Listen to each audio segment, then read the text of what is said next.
Good morning, Dr. Jamie here. Getting asked by a lot of my students, what size needles do you use when you're needling the pelvic floor? Well, let me show you.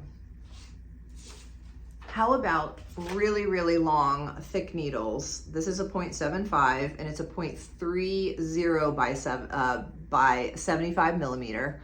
Am I gonna use this in someone's perennial body? Absolutely not. Am I going to use it in an obturator tendon? Yes, I am. Am I going to use it in a piriformis? Yes, I am. Am I going to use it in, let's say, the superior gemelli? Yes, I am. Am I going to do this in the perennial body? No, I am not. But what would you use in the perennial body? Great question.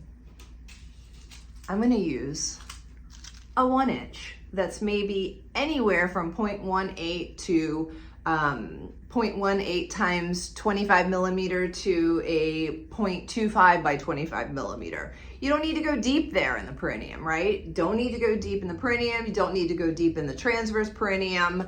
Way more comfortable for your patients than something that is what is commonly being used, because it's not a one size fits all. We don't want big, long, fat needles where they don't belong, okay? It's just not nice.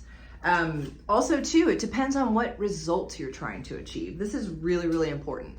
If you are working in, let's say, someone's subcutaneous fascia on their labia, for example, their labia majoris, you need to be able to finesse and untangle those fascial, those bound up little Rice Krispies or gummy bears that I call them.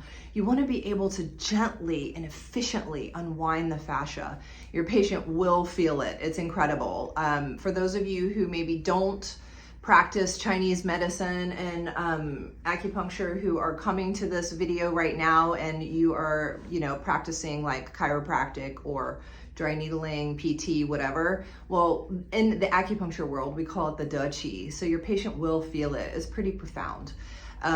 If you're trying to get into a tendon or a ligament, you're going to need a lot thicker needle than a 0.16 to 0.18 by whatever length that you're using, because a tendon is very, very thick, strong, carries and transmits a lot of force from those muscles.